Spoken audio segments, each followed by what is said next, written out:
ও মায়া মায়া গো তুই কি হরতাছ টিকটক করি হে আম্মা টয়লেটের বন্ধা কই এখন বুঝতাম কেমনে হেই,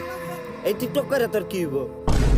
ও মায়া মায়া গো আমা এটা জানো না টিকটক করে বাড়ি হয়ে আলতাছে টিকটক করে কোটি কোটি টাকা মেলতাছে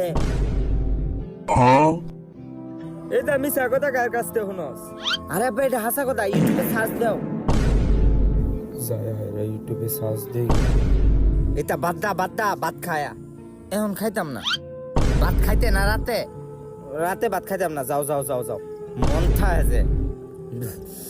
3টার সময়